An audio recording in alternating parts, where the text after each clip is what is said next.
Manobishtam Stapitam Yena Bhutale Swayam Rupa Kadamayam Dadati Swapadantikam Vandeham Shri Guru Shri Yuta Parakamalam Shri Guru Vaishnavam Shri Rupam Sagrajatam Sagana Bhagavatam Tam Sajivam Savritam Savadutam Parijana Sahitam Krishna Chaitanya Devam Shri Radha Krishna Padam Sagana Lalita Shri Vishakanvitamscha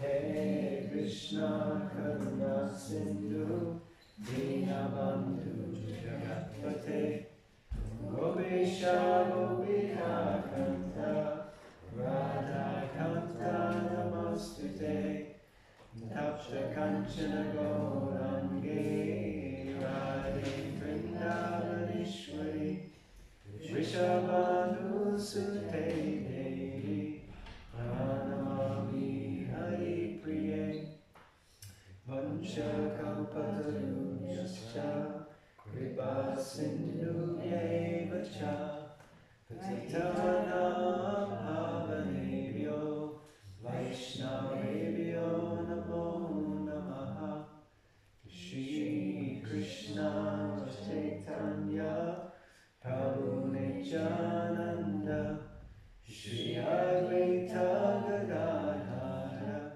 Shivasari Gaura Bhakta Vrinda Hare Krishna Krishna Krishna Hare Hare Hare Rama Rama Rama Hare Hare. Jai Srila Prabhupada Ki Jai.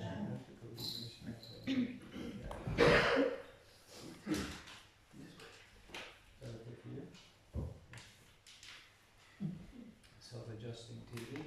Hare Krishna Mataji, nice to see you. How are you? Okay. Survive. So, yes, this is session 4. You don't have a mic? No, we don't need a mic. Do you need Huh? a mic? Yes. Sorry, we don't have a mic. Sorry. So, I'll try to speak louder, but this is about as loud as I'm going to get. So we're on session 4 of 5. Yesterday was a really full-on day. So yeah, just thought we could give you a moment and a second to write some stuff down in the journal. But just thought if anyone would like to reflect back or share anything that stood out from them from yesterday. Lots of activity. Leshri was the most busy. Anyone? Anything they'd like to reflect back from yesterday? And it can be to do with sadhana. Maybe it connects with the five primary angas. Maybe it doesn't. Just something that stood out yesterday that from what we did, the activities we participated in.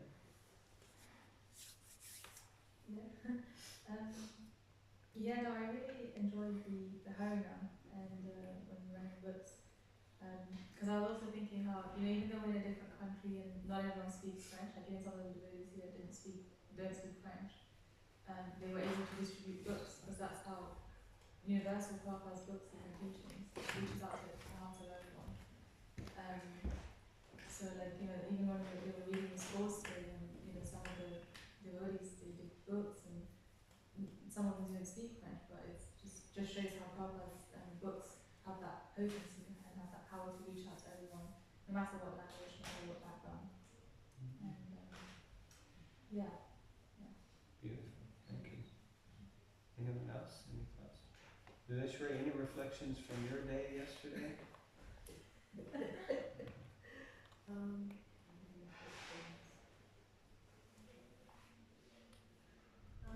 No, really, apart from I don't know, today sat in the room and I could be Were you able to engage yourself somehow in the room? I was watching following Prabhupada. Oh, okay. Nice. And there were a few things actually that did stand out to me about Prabhupada. Okay. Very nice. Arsha, anything? I think there were two things for me.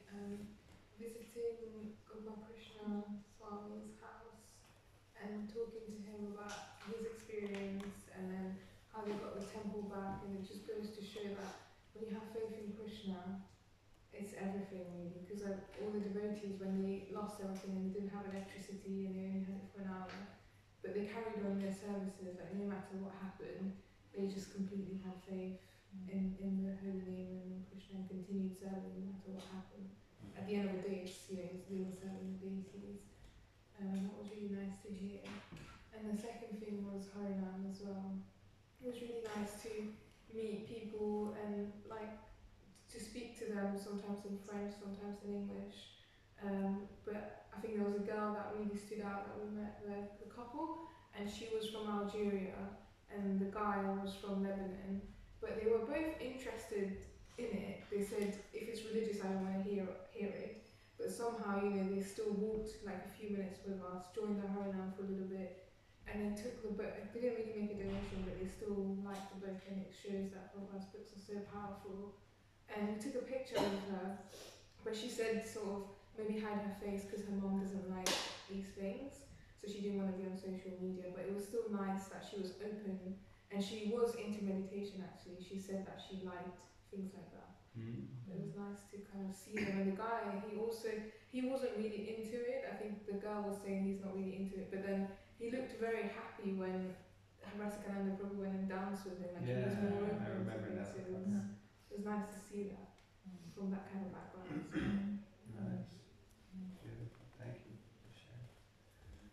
Anything, Nathan? I was trying to get the reference up, but my internet's not working. But I can't remember. It's in one of the little books. I remember reading it by Prabhupada, and he's basically explaining how chanting and especially like kirtan cleanses the heart. But you'll notice more like innocent-hearted or pure-hearted. I think he says people take to it quicker, and then he gives the example of kids, and then he says that even a dog can take part. And I was just thinking of all the people we were seeing. I did especially notice like the young kids would just stop and just be like, and then you could just tell if you like could somehow, when their parents wanted to get them to come, they would easily do it. And then I noticed like, I just did notice like 3 dogs especially were like, one guy was like no, and like yeah, there was a bulldog, there was 2 other dogs as well, and you could just tell that like that one's tail started going, and it just shows like it's universal. And just also how the devotees who are distributing, they see with equal vision. Like, I know when I first distributed, say if I saw a hijabi walking down the road, I'd go, I'm definitely not going to approach them. But I saw them take a leaflet and stuff, and then like we're passing it and looking at us, and it's appreciated, and we've just got to see it with equal vision. Beautiful. Nice. Thank you. I just, You've had 4 I people know, that- I like, Nathan will say this as well, like, sometimes it takes me a lot longer to, like, appreciate and reflect on stuff that's happened, and I'm sure when we're on our way home I'll be telling Nathan all about different things. But I think one thing that stood out from yesterday, from multiple things that we've done, is just this idea of, like, how we have to fight, in the sense of, like, fighting with Maya and fighting our mind, and it's that constant battle that we have to choose. We have to make that choice. Krishna's always there and he'll always reciprocate, but we have to make the choice to choose him. And whether that be in our japa, when we're doing that in the morning, whether that be with like fighting for the temple, we have to choose. I think that's something that stood out. Wow, that's beautiful. Thanks. Yeah. I also realised yesterday, like chanting with devotees in the morning really made a difference when going out and Harinam. Like it made it feel like, because I'm not one to like go out to people when I talk to them, and like especially because we have monthly Sankirtan festivals at Soho, and I get very shy, like I'd be very intimidated to approach anyone usually. But I feel like chanting together yesterday and then being in everyone's association kind of, yeah, just like it was so powerful just to be able to distribute leaflets and be with everyone else. Yeah. You would never have thought you were shy. I'm not usually like that. That's all, yeah. And when you say chanting with devotees, you mean chanting like japa in the morning, or you like that's what you're Chanting referring to? japa. Okay. Doing that helped a lot. And I like one point that Gopaswami, Prabhu and his wife made, that Krishna consciousness works. You just have to do it. And like that. Yeah, I was. Sorry, did you want to say? Yeah, I was going to say, at one point on the Harinam, maybe some of you saw, there was a little girl maybe this time, and her mum was trying to pull her. I mean, she was friendly, but she was like, you know, got to go. But her mouth was up. Yeah, that's, I remember that very clearly. And she was, and for me, it was quite interesting because first of all, it was a thought, that's it, your material life is over. You got the Jiva's Chaitanya Mahaprabhu just intercepted that Jiva's life. And I'm saying that because I remember one of my earliest memories of being that high on the corner of High Holborn, which I ended up living in that area and going to the temple because I was that high. There was a Harinam Pai across the road from Soho, and I was with my auntie who, again, was trying to pull me away. They had a shop on that corner. And I remember, I just, what is that? And I can still remember it, and they were going by like that. And there was something in my heart, I remember it just jumped like, and I was like, wow. So when I saw that girl, it really brought back that memories, and I just thought, yeah, you've been touched by Chaitanya Mahaprabhu, you know, that Jiva, however long it's going to take, or a teenager or 20s, whatever, you're done, you know, in a good way. It was just, because she was just like, I mean, she was transfixed, and it was really, I just really like, it's made my hairs tingling, because I was thinking, yeah, I get that, what's happening to you, girl, you know, it's all over now. She was just like, she wasn't mocking it, she was just like, looking, like, yeah, it was quite powerful. Yeah, so I was reflecting how yesterday, although we didn't have a formal call class come together, but sitting with Gopaswami and his wife is like, I felt like there couldn't have been a better representation of the, you could say, the end of a life of sadhana. To see people who, you know, are very content, and you know, he kept saying, it works. I'm so happy. Like I'm at the end of my life, and I'm really blissful and happy, and it works. And I was thinking, yeah, what a powerful testimony to like. And then of course they both had their perspective on, you know, best to chant when you're young, and like when you chant when you're older. It's also both of them sharing, but the importance of having good sadhana, and it really stuck with me also. Gopaswami sharing his abbreviated first the 15-minute morning program, and then he shared. And for those who weren't there, we were talking about the morning program and how important the morning program is, and how when you live at home you might not be able to do the whole morning temple program, but he says he manages to do all the prayers like that you would normally do in 15 minutes. So he literally sings Samsara, you know, and just goes through all the prayers, and the Sringadev prayers, Tulsi prayers, and Guru Puja, and then, you know, all of them, and he does the whole thing in like 15 minutes. And he says sometimes if he's really busy, he would abbreviate and just go Samsara Dhava, and then meditate on the fact that that's, you know, a call to the mercy of the spiritual master, and Mahaprabhu Kirtana Nitya, okay, Lord Chaitanya leading Kirtan, and he would go through and just meditate on the meaning of each of the verses. And he said, and then I can do it in even less time. So it was nice to see that it's like, it doesn't have to be rigid sometimes. And I think he brought up the point, right? It's like, sometimes you think, oh, if I can't do, or maybe you were saying that, if I can't do my chanting in the morning, or if I can't do it at this time, then forget it. You know, if I don't have a whole hour and a half to do a morning program or whatever. So I thought that was real testimony of Krishna consciousness, and I thought he was also, as I was listening to him, I felt like he touched on all the primary angas also.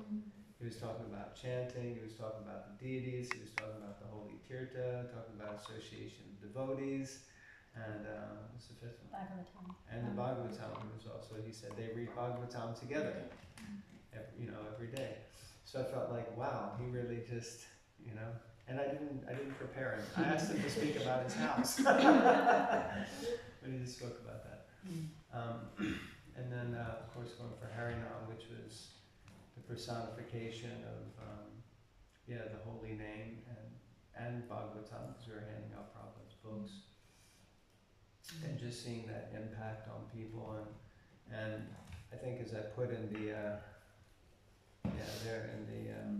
I didn't put it in the writing, but Vaisheshika Prabhu calls this when we go out and give Krishna consciousness to others. He says that we distribute the overflow. So we fill ourselves up with our personal sadhana and our Krishna consciousness, and then we're just so full that we have to go and give some of it to someone else. So that's the idea of this Harinam and outreach, that we distribute the overflow. So we have to fill ourselves up daily so that we're so full. I think Prabhupada said it's like, he says like a sponge. He said specifically the morning program, you soak up everything in the morning program, and so you're saturated like a sponge. He said, and then you go out and you wring yourself out completely until the last drop of water is out, and then you come back and you soak yourself up again. So like that. So it's, so for me, I really felt, although we didn't meet yesterday, I felt like we kind of lived the discussion and the topic. Yeah, it was a real practicum. Thank you. And it was reminding me one devotee here was reminding me that I did Bhakti Shastri in Chowpatty in 2005.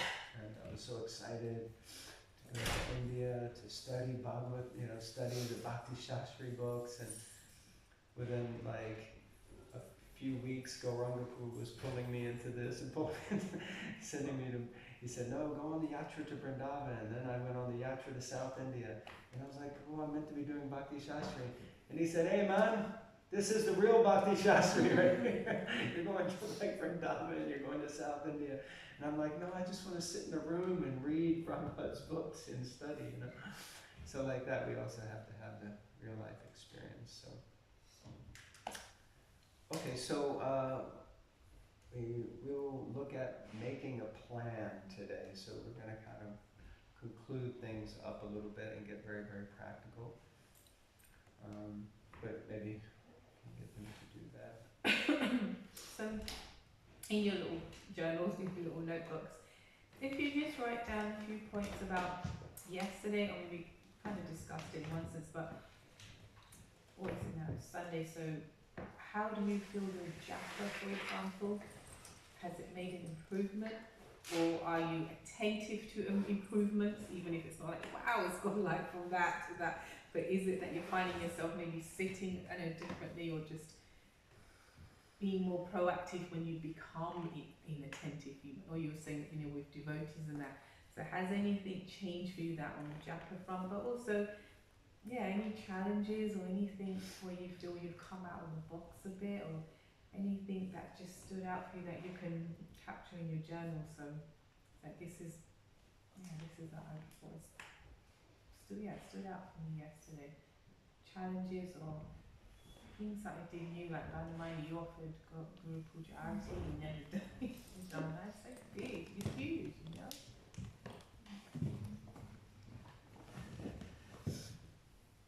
Yeah, so we're just encouraging devotees to do journaling, to write more and be more internal and more reflective, and to really kind of create a space where they can be internal and interact with themselves and the world. So.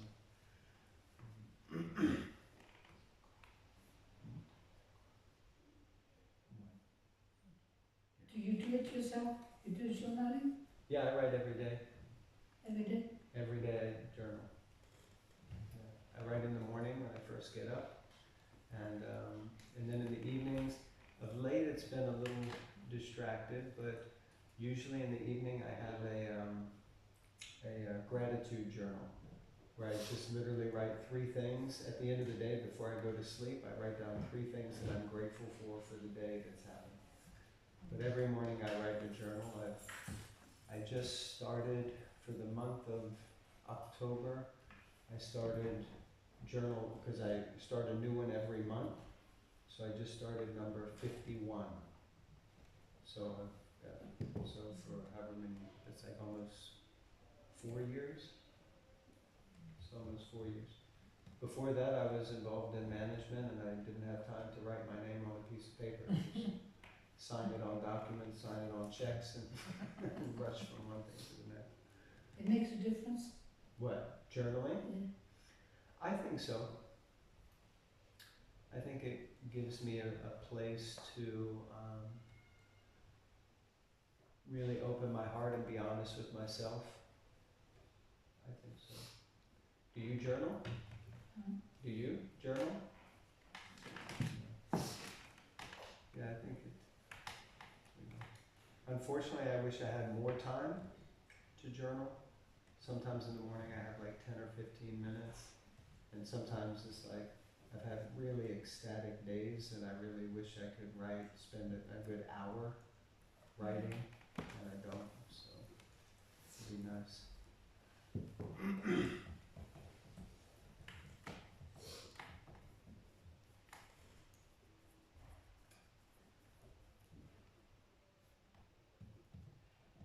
And one thing I was encouraging the devotees to do, I didn't really explain it in depth, but I can.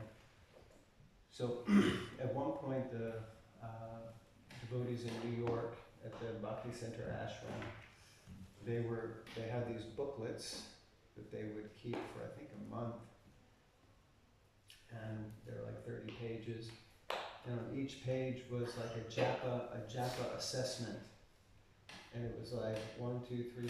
It had like 16 rows. And then it had like some extra things on there, just like reflection questions like, how do I feel like it went? How do I think I can improve for every day? And they would literally sit and they would chant one round, and then after they chant a round, they'd mark the first column, which was first row, on a scale of 1 to 10. How do I think that round went? And you put like 6, and like, how am I going to chant better? Hare Krishna. And so they were like assessing every single round and really trying to be focused on chanting better. So this is also another type of journaling, which called japa journaling. So you actually journal your japa and really try to pay more attention and be introspective. And because most of the time, if we're honest, we're just probably chanting to just try to get through the 16 and make sure I can say I finished my rounds today. So, like that. Okay, so we'll move on. Looks like most people are stopping. But again, just journal. Try to really write and keep this consciousness. Let me have a space and some time where I really am with myself reflecting. Yeah? Just a very quick question. Do you ever read your journal back? I have done, but that's another thing that takes time. I spoke to Chandramauli Maharaj, and he also started journaling some years back. I think it turned out that we started around the same time, like doing it again. And he shared that one of the first things he does, like within the first week of the new month, because he also does it monthly, is he then goes through his journal and he reads everything back, and he then writes a synopsis of things that kind of revelations from it, looking back on it. And then now he actually publishes it for his disciples and everything like that. But I have done it a few times and I want to do it, but I just don't make time to do it. So I figure at least I'm writing. And sometimes I do go back and look, and some things I keep count on whether I did this or didn't do that, and I go through it. Yeah, but it's a good point, and it's actually something that I think we should go back and look at. I think that's what I was getting at. Not whether you personally do it or not, but whether it's a good thing to do it and how to do it, I guess. Yeah. Yeah, and it could be a number of different ways. But I was just going to share that I think the past 2 days it was encouraging to see like during Japa, like everyone pretty much journaling. Like I was chanting and I saw Tima get her journal book out and she was like journaling, and then I saw you as well and I was like, oh maybe I should reflect as well. So I wrote a few things down as to how I was feeling yesterday. mm-hmm. So it was nice to do. Yeah. Encouraging. Yeah, I wasn't writing, but like I mentioned from Friday, I was like more conscious of my japa, and I was feeling, and this morning I was conscious that, God, I am so tired. Yesterday's japa was so nice, and this morning I'm struggling, and there was a mental conversation that usually after Harinam, the chant or a night of kirtan, the next day the holy name is like, woohoo, you know? And I was like, where are you, Harinam Prabhu? It's like, I need you this morning. And I'm like, Hare Krishna. Okay, did I just fall asleep? No, I didn't. I'm so awake. Okay, get you. I was just present to the fact that my body kept trying to shut down on me. So, which, you know, this is also an important thing. This is part of it. It's not that we shouldn't get bummed out just because we have a bad japa day or because we have a day we didn't get to do this. This is part of the process. It's going to go up and down, but hopefully we get to a point where it's kind of, you know, in the process of it going up and down, it's always on an upward trend, if that makes sense. So, we're always working on improving. Okay, so now we're going to look at trying to build a sadhana plan. So there's a saying that I heard many years ago that made sense. Someone said, if you don't make plans to serve Krishna, Maya is busy making plans for you to serve her. So better we make a plan to serve Krishna. Otherwise, the material energy, she's already got a plan. She's like, yep, here's one, no plan for today. They're like, what will I do with my day? You know. Now, of course, there is another saying that's like, life is what happens while we're busy making plans. So, like that. Then, but I think the other way is like, that if we become more conscious and focused on what we want to do, and I take inspiration from Bhaktivinoda Thakur. If you remember, I mentioned how Bhaktivinoda Thakur used to journal, and he would go from Ekadasi to Ekadasi, and he would take this Ekadasi, okay, what do I want to achieve in 2 weeks? Looking back at my previous journal, what did I accomplish? Did I manage to accomplish the things spiritually? And this is spiritual accomplishments. Everything can also be dovetailed in spiritual life, but yeah, to really reflect. So I think it's good to have a plan. And my feeling was that at the end of this retreat, I was really hoping that all of you would be at a point with kind of attending the morning program and talking about sadhana and discussing, that you feel a little bit like uplifted in your own personal sadhana, inspired, but also that you go back thinking, okay, and I know I've heard from some of you, and maybe it means all of you, but that sometimes you go away from retreat really fired up, and you go back and like for 2 days, 3 days, and then you're like, right back into the same old kind of, I don't want to say rut, but you know, the same challenges that we might have. So knowing that that's a possibility, the idea is now to take a few moments and really look at how can I build a plan of at least one or two things that I can add in or subtract from. We were talking about, waking up in the morning and looking at this thing, weapon of mass distraction, and or taking phone calls, whatever it is, what can I remove or what can I add that when I go back, I can really genuinely try to do that. And I wanted to preface this with a story, a personal experience. I went to a European leaders meeting, I think it was before COVID, so like 2019 maybe, 2018. And I was chatting with, any of you know Radhakrishna Prabhu, he's the president, now he's GBC for Hungary and everything, but then he was like president of Hungary. And we were chatting, and he was sharing something that had inspired him recently, which he read about the Mauryan kings.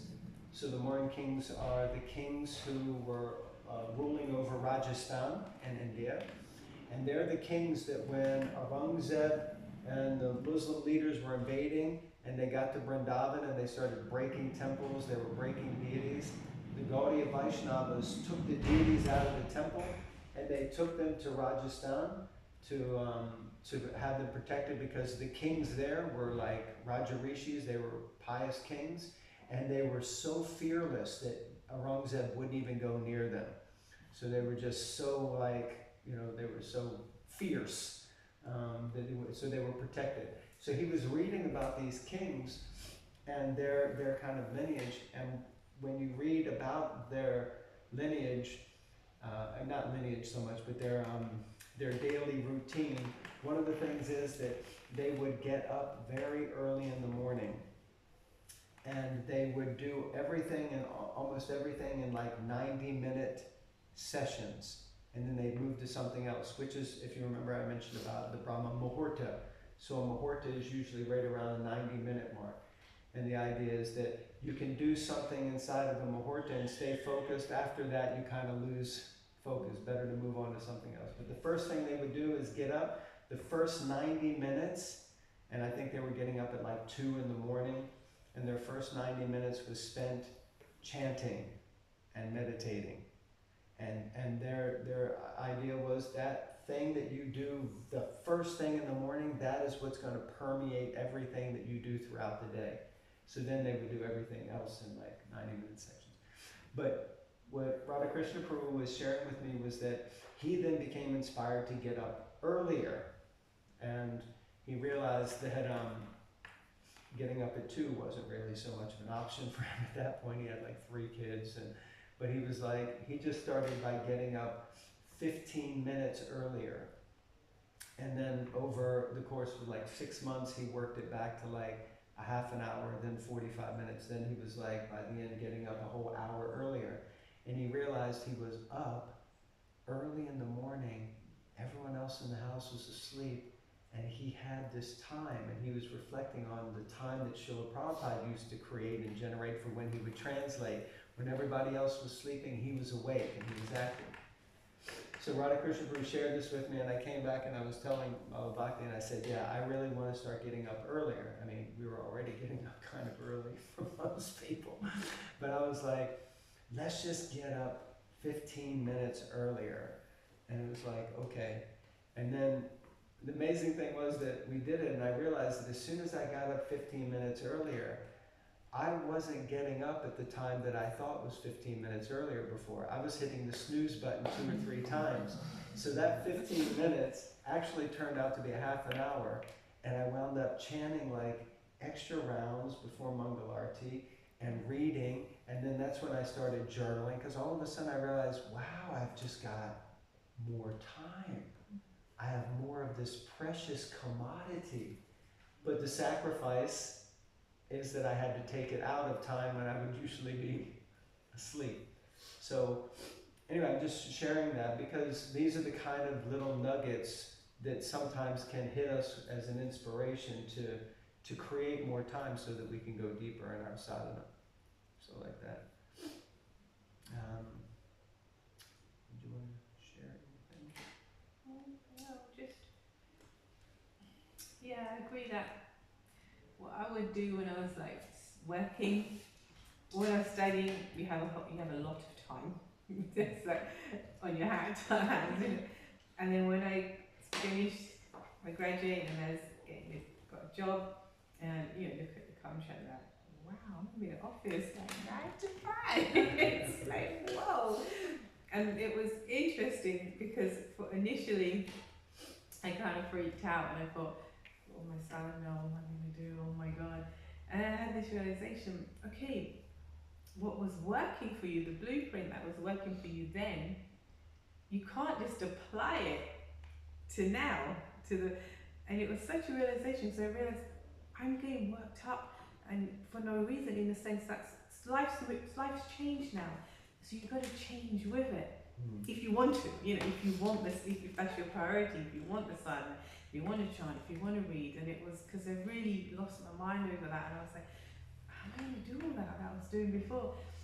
So in terms of like planning, it was like, okay, so how does it work? And I think it was just half an hour to work anyway, but okay, so what are you going to do for that half an hour? I used to get, I don't know if you still get it, but the free Metro paper. I used to read that, but it was like, okay, so just pull your book out, So, and someone else might be like a bit of a Puritan and be like, well, I sit down at my desk and I light incense and I put music on and I read for an hour. I thought, well, you've got to be practical.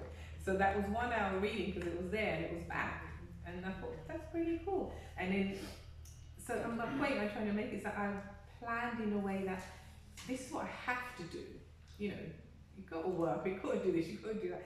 And then because my priority though is, I want to be Krishna conscious. I want to be a devotee, I want to get a taste, I want to have sadness. So how am I going to plan to put that in amongst what I have to do? And that's where I felt I found strength in like continuing in whatever I was doing, because even when I was working, then okay, they put you forward, you change departments, or you maybe get a promotion or this, and again, life tweaks, it just changes a bit. And I just realized, no, so this is what you do. And in one sense, it's a bit like people who want to be fit. It's like, I always say this, but I didn't do it this time either, because I did pat my trainers and like, running stuff, and then I took it out because, travel snacks and all that. we did. But it's like that. If I had that, but I think people who are focused on that, it don't matter where you are. I'm staying at this hotel overnight, they hit that gym, the gym's there. Or you can just go around, and we used to be like staying in hotels when we were travelling, and we just run around the parking lot, and it's the same thing in my spiritual life for that. Then it's like, that's my priority, so what am I going to do? Like, how am I going to just slot it in? And that's what I found worked in terms of the plan. It's like, it's not when you go back to real lives, as it were, you live this life where I can come to the full morning program, for distance or just practicality. And so, like Gopal Swami Prabhu was saying, it's like he does morning program 15 minutes, he sings all the songs. How can I fit it in? I used to do that as well, just quick when I was working that. My parents weren't so cool with me with chanting and all that, so I'd get my rounds done in the morning. And then I would tune in, and I would be chanting while the devotees at Soho were chanting, because thanks to my Apple TV. So I actually felt super connected, because I have to watch what they're doing as well. Because then when I go there, I saw you doing that, I saw you doing that. But I felt connected. And then I'd jump on the tube, because I'd finished them before 7, then I'd jump on the tube to get there. The end of Guru Puja, Kirtan, but definitely for the class. But for me, that was my morning program. That was my morning program. I get up, have a shower, we chant way rounds with the devotees, because I was watching. And then I wasn't there for deity greetings. I'd be traveling to the temple, but I would get there definitely for the class and be with the devotees, and then go to work. And that was my morning program. So it's like, you tweak it how you want, and I felt strong. And that was Monday to Friday. Saturday, Sunday is different because I wasn't working, so my parents would be like, where are you going? So you couldn't go anywhere. So then I had to rely on my Apple TV for the whole experience. But yeah, it was planning. It was just planning around the things, like you have to, obvious practical have to do, like work, whatever. But how can I plan to be successful? Yeah, and last thing on this point, which is really nice. One devotee, he was complaining, you know, I've got to travel so far to work every day, hour here, hour back out of town. And then I was like, why aren't you reading? Why don't you be hearing? And he's like, oh, I thought it's better to do that in this environment. I'm like, yeah, so you're saying either I do it in a good environment or I don't do it at all. But it's better to do it regardless. And so he was like, okay, yeah, I'll do that. So then he started, and then 7 years later, he was on his third time through the Bhagavatam, and he had read Chaitanya Charitamrita twice, and he had read so many other books, because an hour in and an hour out is 2 hours of reading every day, and he was like reading. And then he was getting taste from reading, and then he wasn't really on the train. So he was like in the Bhagavatam. And he was like, then COVID hit, and we were having a conversation, and he's like, I'm just not reading anymore. And I'm like, but you got all day? He's like, yeah, it's so weird. I'm at home all day now. But, you know, again, circumstance changed, and he needed to figure out how to change with it. But it's like how to utilize every moment that we can. And I remember when I first started chanting, and you know, I was trying to chant just in the morning, and I was chanting like 5 or 6 rounds, and then that was it. And I was like thinking, how am I going to get up to 7? How am I going to get up to 8 rounds? How am I ever going to get to 16? God bless you, God bless you, God bless you. And then one devotee said, you know, you can chant anywhere, anytime. And I was like, really? Like I can chant on the underground? And they're like, yeah, if you feel comfortable. And I'm like, yeah, but that's like, and they're like, better to just chant. And I was like, okay. So then me and my friend, we started measuring all of our, because I was working in corporate, and I'd have to go out to this site or go to this site, and then I'd be like, oh, he'd be like, I chanted 12 rounds today because I had a two round trip to, you know, to Liverpool Street, and then I had like a 1 round trip over here. And then at work I was like, I noticed everybody was going out for cigarette breaks, and I thought, well, I'm going to go out for a mantra break. And so I started going out, and then the boss came to me one day, and he's like, I noticed you're disappearing like 2-3 times a day, like, you know. He's like, but you don't smoke. I'm like, I know, but they're going out to smoke cigarettes. I go out to meditate. He's like, you can't do that. I was like, really? Are we going to have this conversation?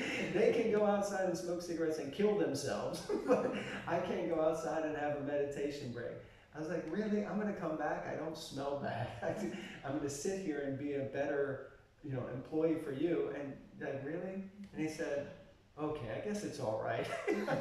But it's like, you know, sometimes we just have to push the boat out. Where can I get it in? How can I get it in? And even, you know, what Swami Prabhu was saying yesterday, that it sounded like they were also trying to follow this principle that Prabhupada was saying about 4 in the morning, 4 before a meal, 4, where you just break it up and make sure that you make it happen, and then that becomes your solid.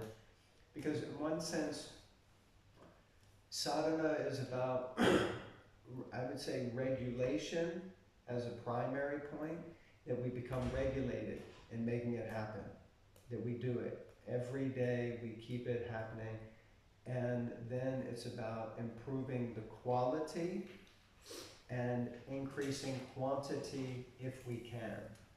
So it's first about being regulated. Like now I've got this thing, because with that extra 15 minutes that we took, which turned out to be an extra half an hour, it was like, I felt like it was really revolutionary for me. It's like, and I used to do it when I was in the brahmachari ashram, but then, you know, once we got married and, you know, weren't living in the building and so many different things, and it was like, but then I started doing japa quotes. So I don't know if some of you were on the Bhakti Reflections group, but then that came out of that because I was reading, I had time to read every morning about japa. And I was sharing with different devotees, and they're like, you should share this with other people, you should just start a group. And then, and journaling, I was able to start journaling. And then we started these reading groups, you know, and now we have one going with a group we've been reading with for probably like more than 5 years, well 5 years basically since COVID.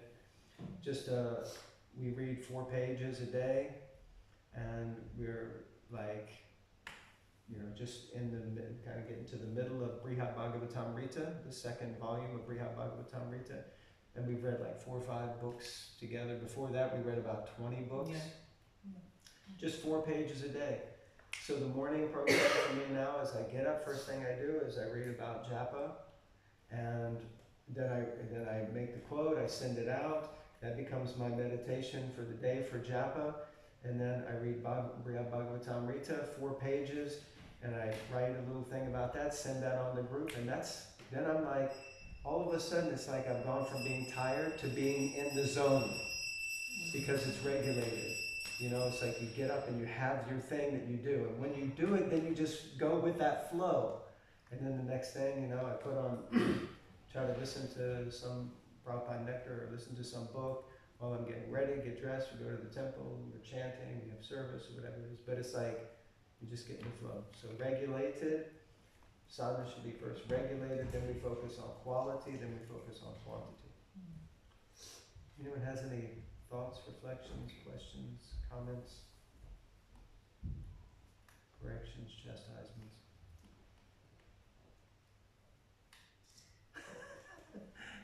You're looking like it's too much to take Yeah, in. I do. There's a little bit of like just overwhelmingness of all the different things that you could possibly do and add into your day. Beautiful. That it's kind of like, okay, step it back and just work out what is possible. Yeah. I think that's all it is. That's that look of, Okay. yeah, Okay. there's a lot that we can do, but it's just, Which is great. Yeah. What I just got from you is all of a sudden that was like, oh my God, there's so much possibility. Now what fruits do I pluck out of the possibility? Great. Because I was going to say part of it, I'll just say it out loud now. This is our relationship to a T, because she will get like a bit stressed about it, but I was going to say to her, but isn't this fun? It's like, we've got so many possibilities now. That's how we somehow work together. Great. Okay. Sorry. Anything else? Yeah, thinking of the possibilities too. Okay. So now this is your time to just, please take a few minutes, like 15 minutes, to really just, and even that's not really enough time. How do you know How do you know other children?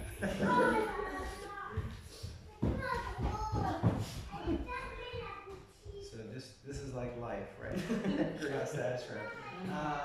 I've got a moment to think. Okay, so please take 15 minutes and make a plan. What are we going to do when we get back to our real life? How can I implement some of these possibilities?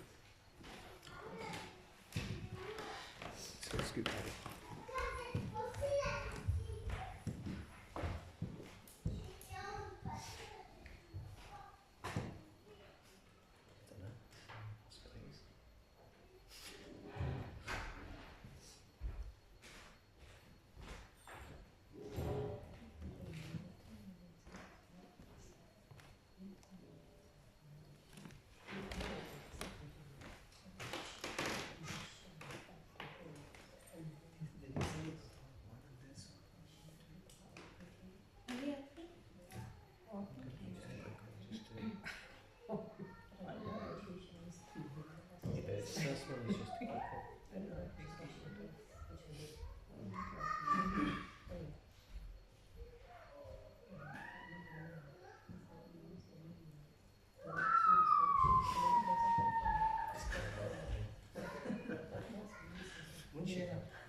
Too,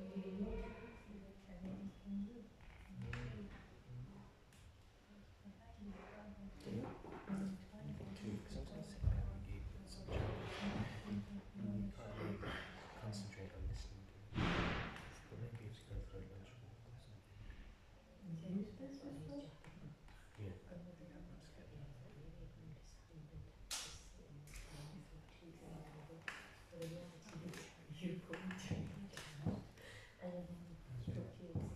We can just you know where we are on the floor. No, we've got no one we're too attached now. It's ridiculous. No, Maybe it's good. it's not texting you half an hour later. And then I call you, and then I text you back on the way home and everything. And then I get home.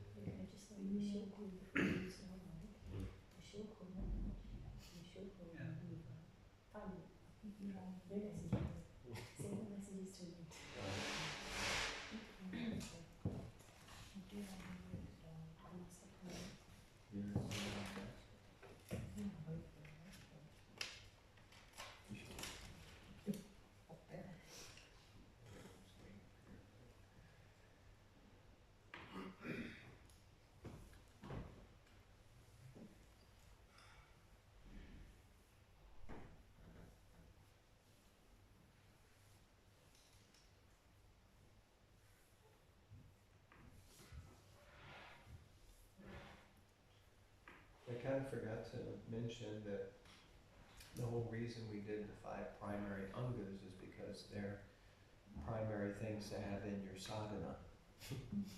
So the point being, if you're making a plan, now might not necessarily be the best plan to just make sure I eat prasadam at a regulated time, and I improve the quality of my prasadam, and then eventually the quantity of it. But yeah, so to try to add those things, and just in case that wasn't in the mix.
Just a few more minutes.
those of you who got bored and started doing emails, you can also. All right, so, yeah, just taking a few minutes just to have a little bit of like an open discussion. Anyone, and you don't have to share your plan at all, but if you feel inspired to share anything from it, then please do. Otherwise, from that little exercise of writing stuff down and starting to look at it, is there anything you'd like to share at all, just about the, I don't know. Okay, so let's go to sleep. Yes, you would like to share something? Yeah, I mean, now I'm taking a long time to run around, I measure it. 15 minutes, it's too much. You chant one round, that's One amazing. round. And it's hard for me sometimes to finish my round. Recently, I had an accident maybe related to it. But I want to chant my rounds, and that 15 minutes is too much. I mean, it goes from 10 to, I measure, Yeah. from 10 to 12, sometimes 15. So the first plan is to take less time, Take less time. Did you used to chant quicker, more quickly? Yeah. So what would you say is the reason why it's now taking longer? I don't know. My body's, I'm going slower. My body, my mind, everything. I think that, because I'm slow in general. Do you feel like they're slower but more attentive, or they're slower and less attentive?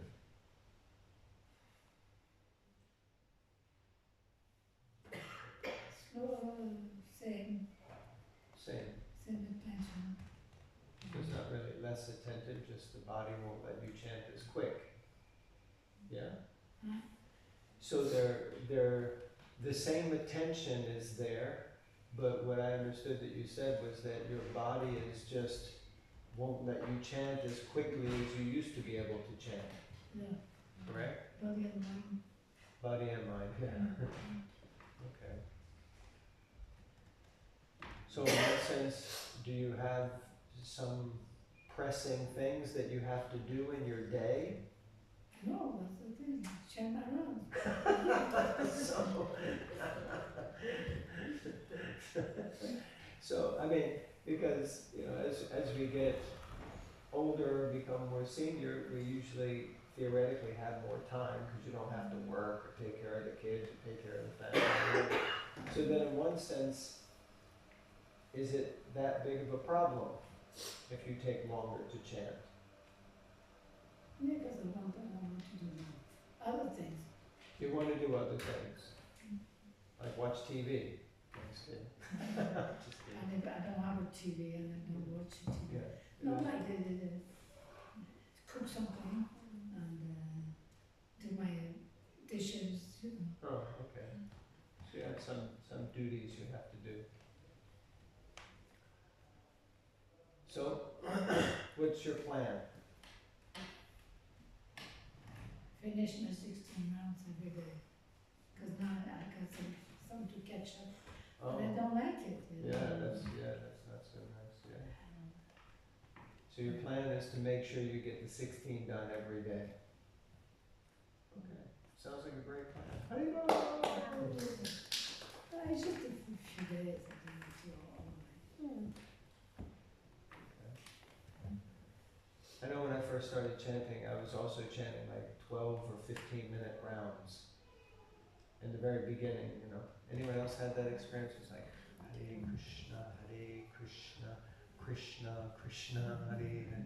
And if you go on a Japa retreat with Satchidananda Maharaj, I remember not exactly having an argument, but, a disagreement. Because he was like, you should chant and not worry about how much time it takes. And I was thinking, that might be good for you, Swami. I'm like temple president, I gotta get my rounds chanted in the morning or else I don't.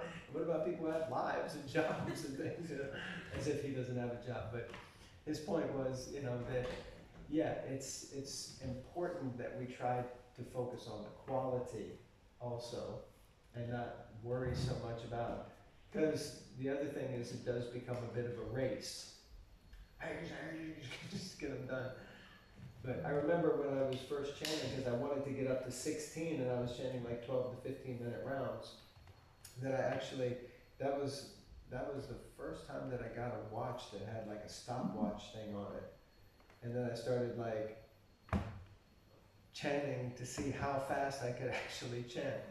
Eventually I felt like I was chanting quick and attentive, because I was really paying attention to, it's like if you drive fast, you have to pay more attention.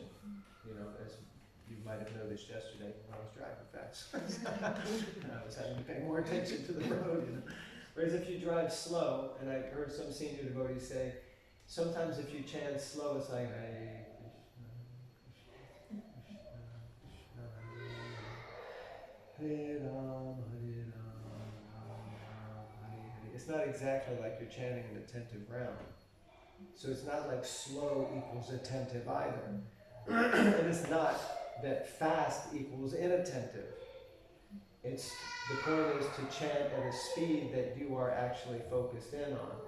So sometimes by chanting a little more quickly, we can actually like, oh, now I have to pay attention because I'm trying to chant quickly. But of course there are other times when you think you're chanting quickly, but you're actually not really paying attention to your chanting, and you're just, you know, Hare Krishna, Ram Ram, Hare Krishna, Ram Ram, Hare Krishna, Ram Ram. That's a quick round, right? But you haven't really chanted the whole mantra.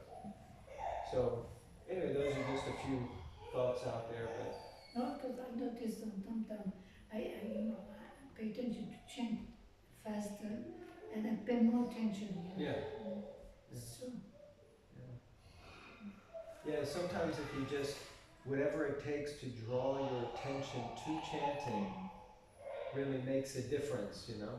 So even if it's like now I'm paying attention to how long is my rounds, at least I'm paying attention. Before it was like I just was chanting my rounds kind of thing, you know. Does that make sense? So whatever it takes, like the journaling thing, it may mean that our chanting takes longer, but theoretically it means that I'm paying more attention to my chanting, which means the quality is better. So like that. Anyone else? Any other thoughts?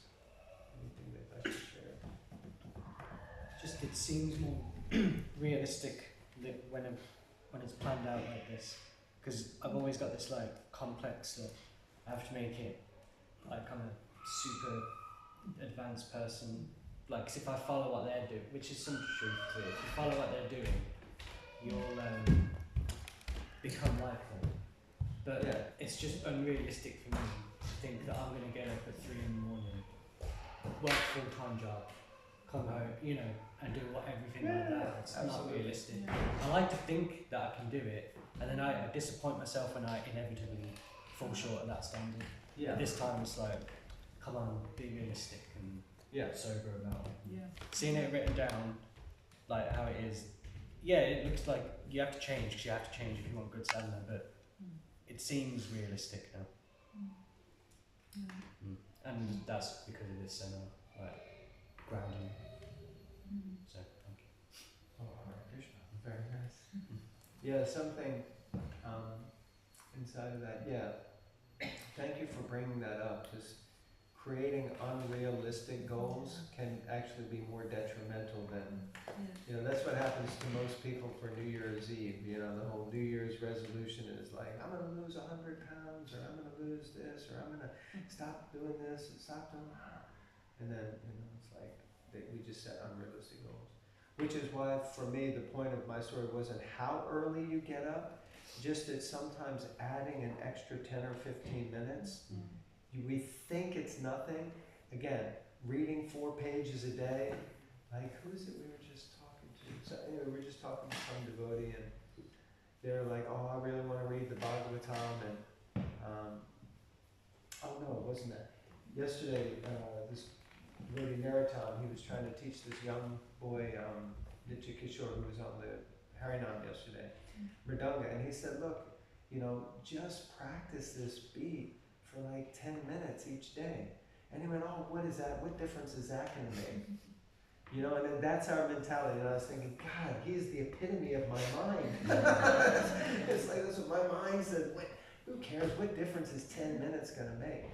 But actually, 10 minutes a day of doing anything, you'll be like, after 3 weeks, you're like, oh my God, I've done so much. Like one thing I really want to do is I want to get into writing more. And I keep saying, I'm just going to do it for 10 minutes a day. And I haven't managed to squeeze it in. But I know if I do it for 10 minutes a day, at the end of a month, that's going to be an immense amount more of what I'm doing now, which is 0 a day, every day, and not getting any of it done. So literally just adding 2 pages a day of reading, and you think, yeah, God, I'll never get through it, but you're not getting through it anyway. You are not getting through it anyway. Better, you know, the little drops wear away the stone. And regulated drops is so powerful. I mean, we've really, you know, God bless Vaisheshika Prabhu, we just, that whole, you know, be a sage page by page thing really has been transformational for so many devotees that I know, and for us also, that just every day we just read a little bit, and we're reading, and we're getting nourished, and we're sharing with others, and other people are reading. And devotees are like, as soon as we finish a book, we're like, do we want to keep the group going? They're like, heck yeah, we want to keep the group. What's the next book? What's the next book? And literally we have this diagram, we got off the internet, right, of like 4 bookshelves that has like random books on it for you to kind of track, you know, which books. And, you know, from 2020 up to 2025, you know, we're like on the 2nd bookshelf now. And it's like, I've never read so many of Prabhupada's books. And it's just over the course of a year, we read 2 or 3, 4 books. And when we were doing the small ones, we were getting like 15 books. Started listening. I started adding audio books to my shelf, which she disagrees with. She thinks no, audio books aren't really books. So we have our disagreements. But I got all my audio shelf. I got all my audio books on there. I'm like, yeah. So you'd be surprised the amazing amount of things that you can move through just by a tiny amount, little microscopic effort. And if you think about it, 10 minutes in a day, who doesn't have 10 or 15 minutes in a day? We all know we waste time scrolling or doing something else for at least 10 minutes in a day. You know? So anyway, so I went off on a tangent, but that was inspired by you, Nathan Prabhu, so thank you for that tangent. So yeah, it's not about how early, it's just about fitting something else in. Anyone else would like to share? Yeah. Make sure that was a clearing of the throat. I think what that is, I know that I do have enough time in the morning to do my rounds, to read and do a very simple morning program. It's the getting up and starting that is the problem. I need to take the snooze function off the alarm again because I have the echo, and you know if it can't hear you, then I can't tell it to snooze, and I need to start doing that again. So when it goes off, I've got to get up, or I've got to get up to go and turn it off, and then I'm not doing it. So yeah, and maybe get up a little bit late because my aim for getting up is sometimes it depresses me. So maybe get up a little bit later and then make up the rounds late. So I might do that. Just try and juggle it a little bit. So yeah. Nice. Yeah, I think the secret to success is also making it bite-sized. You know, we can do the big plan and it's like, it's from 0 to 100, and then you may do it a day or two, maybe, and you feel good and strong, but it's not sustainable when you do like bite-sized. I can add, I don't know, maybe I'll read 5 verses through the book every day. And that's huge, you know, if it wasn't happening daily before. If you do that daily, and then you might be inspired, you will be inspired, I guarantee, to then naturally add more, right? But like you're saying, as long as that's consistent. So I read 5 verses every day with a purpose. Prabhupada's purpose is explaining on that. And if you do that consistently, so much strength, you know, so much still. Don't underestimate to make Balarams a parent in that sense in your lives, and the spiritual strength that comes from just consistently doing whatever bite-sized sadhana you can do.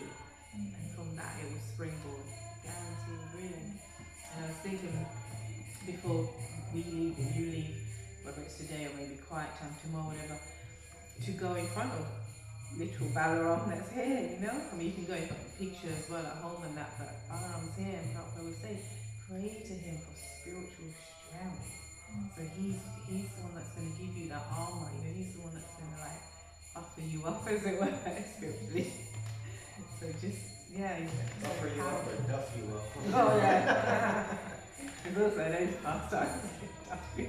That was actually part of the closing session in the evening, is that we revisit our Sankalpa. Okay, how did the Sankalpa work out for me? Did I get out of this like retreat what I had hoped to get out of it? Yes, no, and that's another thing. Like, it's actually okay if you didn't. Yeah.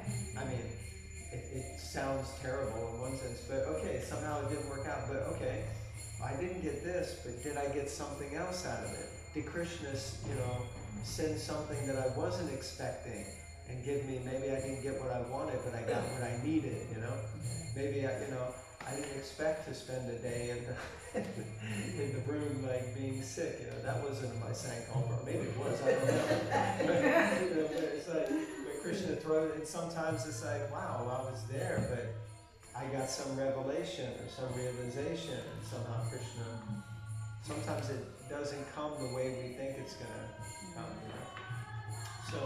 So that's part of what we'll do at the end also, in our closing session. Yeah, 4:30 is the idea, to have like a closing session. Today? Today, yeah. Here? Yeah, we'll do it Last here. session? That's the last session, yeah, closing session. Yeah. Bite size, I like that. That's a real bite-sized sadhana. Do what you can. Little drops wear away the stone, but they're regular, consistent. Yeah.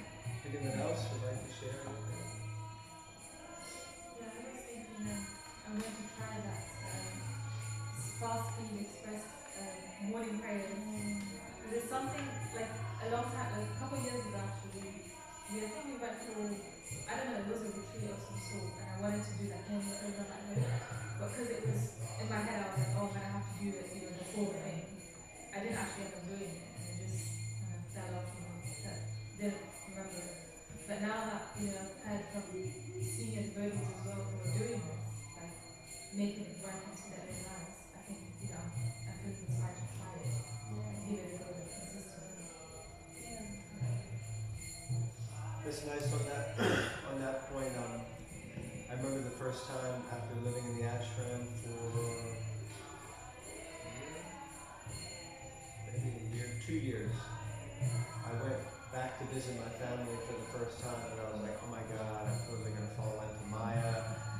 It's like, I want to do the morning program, I want to and so I got this morning program CD by Prabhu, and then every morning I was just going down into the basement. There's like a living room area there, and I was just like doing the morning program, and it was only, again, like 15 or 20 minutes you could do all the prayers with Prabhu, and then I would chant my rounds and do like a Guru Puja Kirtan, and then I would listen to a Prabhupada class, and then I was like,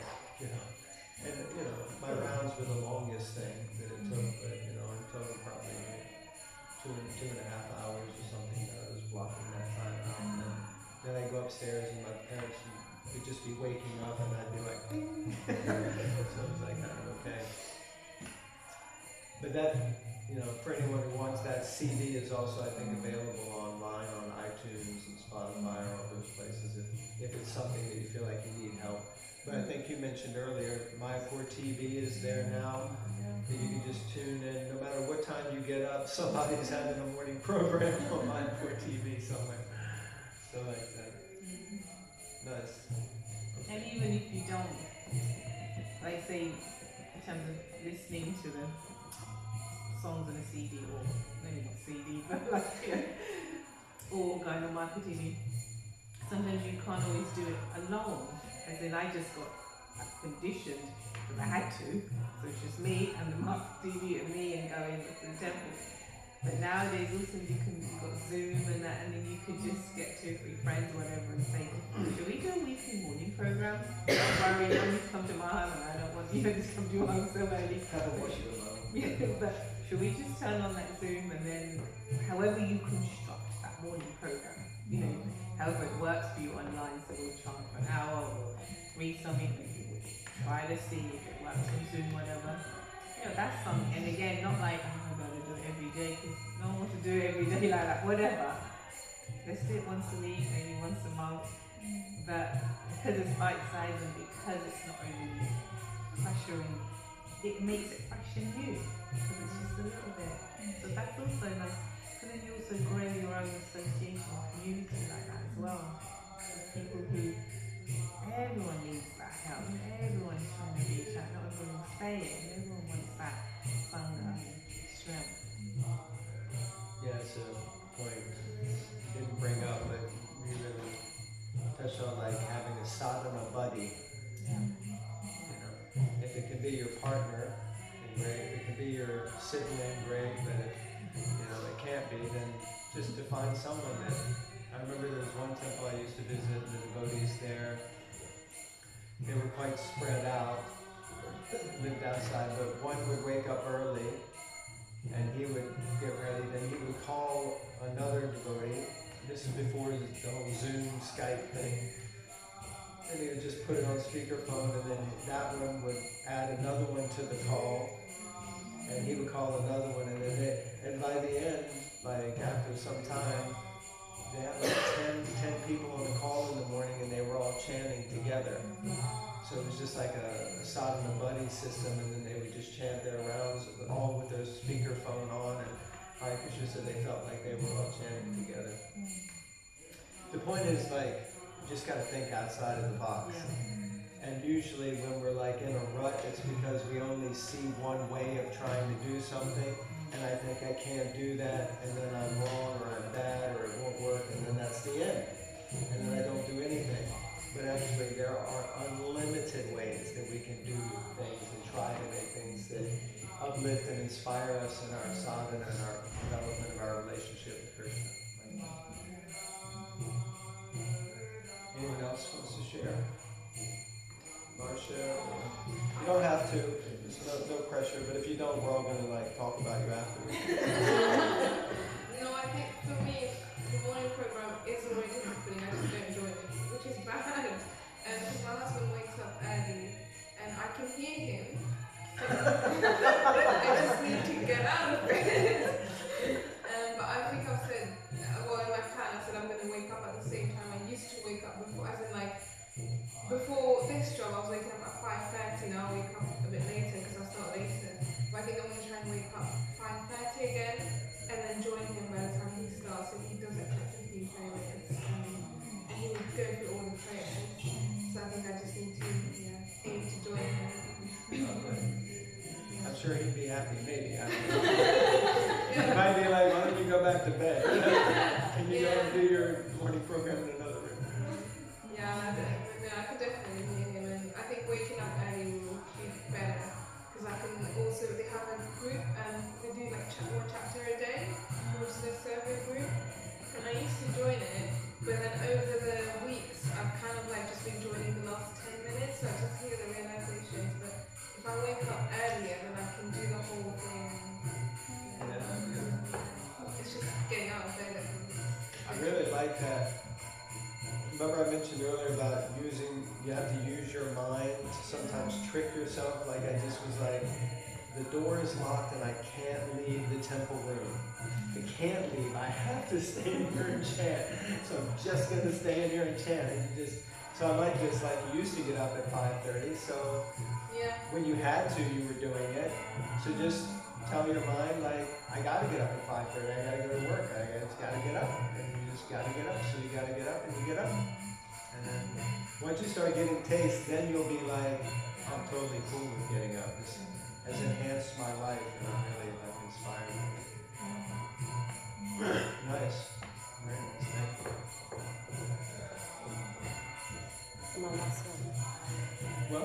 don't have to share. Your husband shared. He did. Is, We kind of made ours together, which is nice, and I think just having the two of us, like, if you're living in a household where you have someone else who is also practicing, we should be there to support each other, and I think it was nice that we kind of did parts of it together.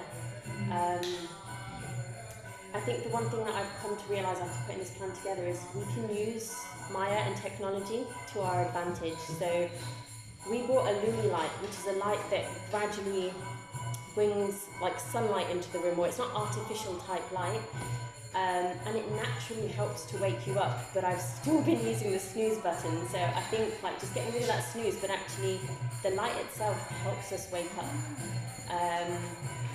We talked about like doing morning like program and the prayers. I actually have on Spotify the Kukumoya morning program songbook, but I actually listened to it, and Nathan will attest to this, while making my breakfast and eating my breakfast, and I kind of feel guilty about that, but there is almost no other time of the day to fit it in, so the fact that you can still listen and sing along is something. And in the evening, I think one of the things that, as a reflection of what we've written, the morning is a time where I think we can have the most spiritual strength. Maya hasn't yet got her grips on us. And it's at the end of the day where we really struggle to bring our sadhana to full kind of turn. But some of the things that we've already got in our life and we can build in is more association. So we do like an online reading group. Once a week or twice a week sometimes we'll go to the temple for an evening program. And I think it's just building some more of that in. So going back to the the youngers, we won't get as much association in the morning, but that's okay because that's personal time. I think we have a bit more strength then. But in the evenings, I think it's really important that we try and build some more of that devotee association to round off the day.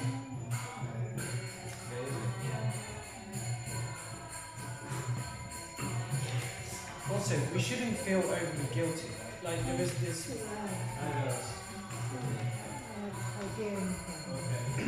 Thank you for coming.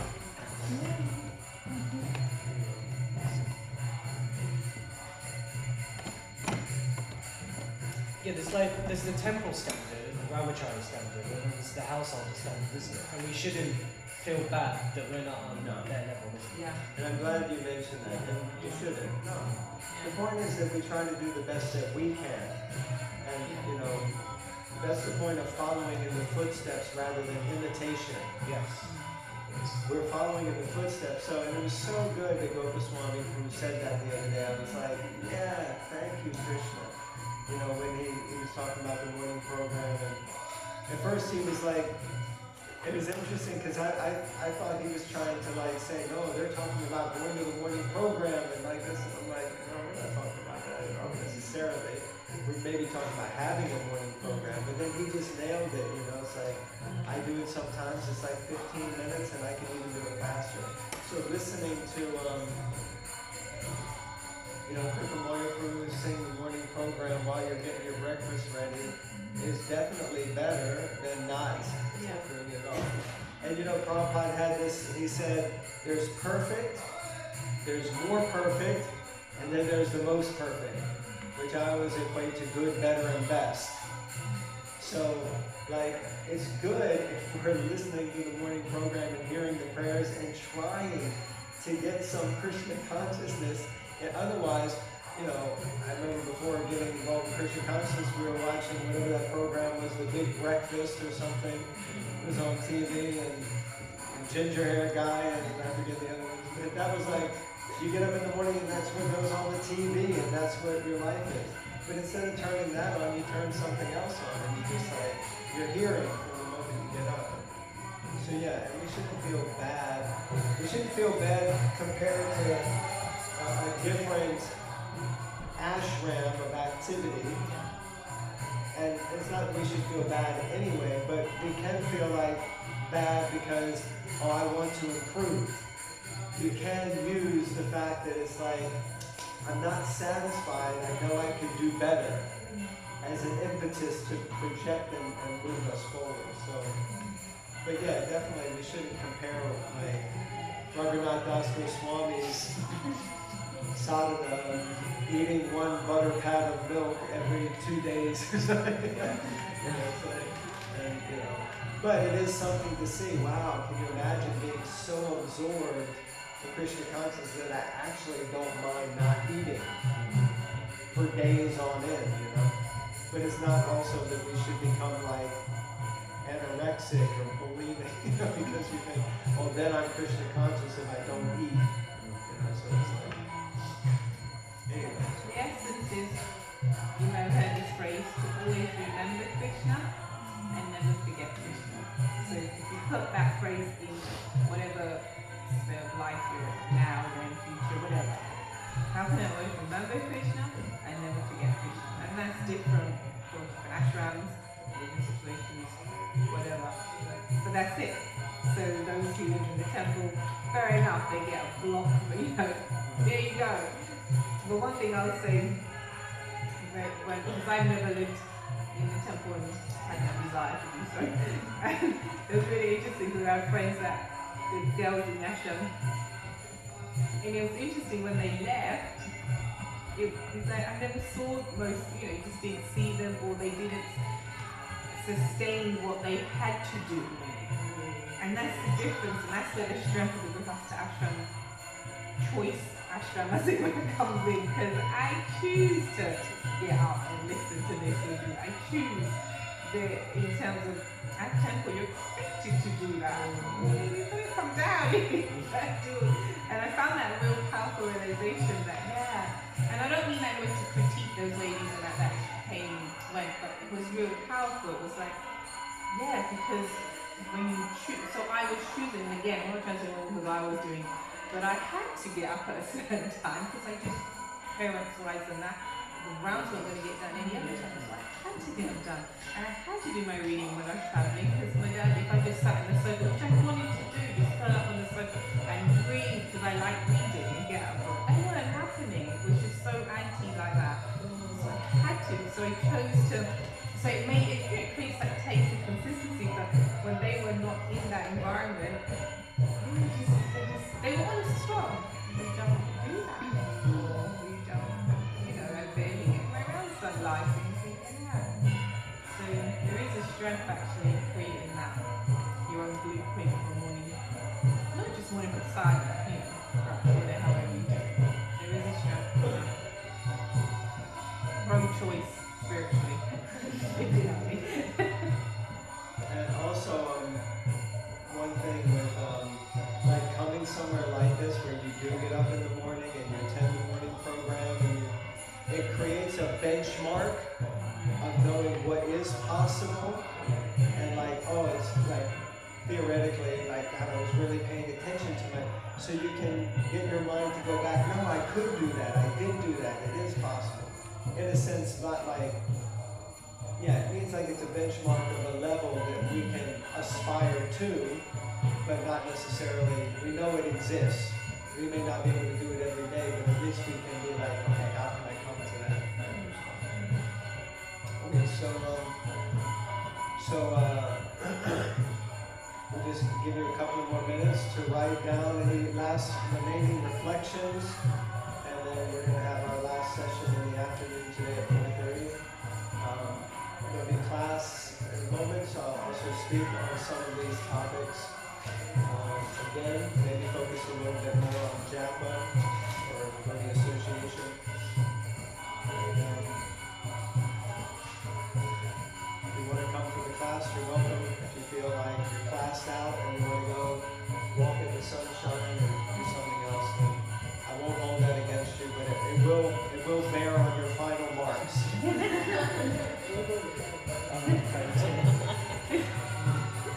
There will be a note on your certificate.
message her and ask her if she got one. Yeah. And then I can just keep it for her.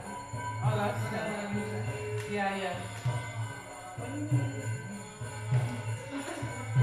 Where's your passport?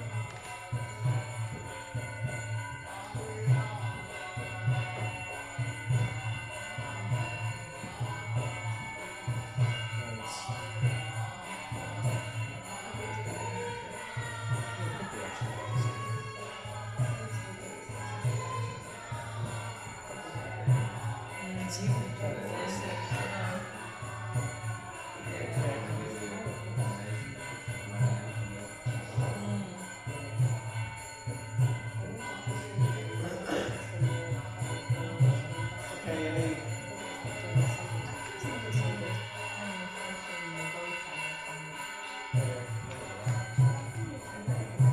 Okay, so Baba Bhakti has just spontaneously suggested.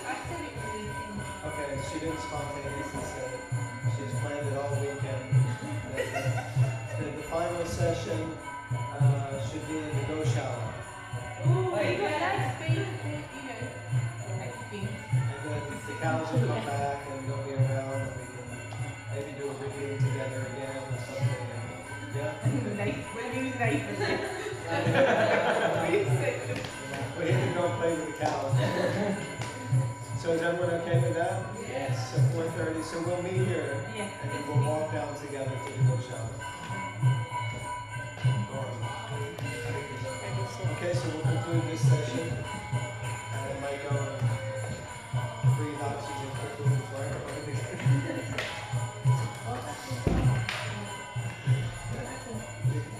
Are you should do your drama? That's very organized. Are you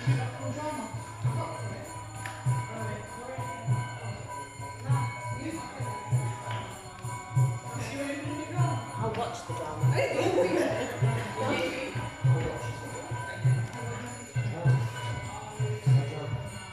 He's giving class, he's doing the ISKCON London drama. And you're up for drama. Do it. Be in the drama. Being. Yeah. I know it now. Nathan's an actor, don't you know?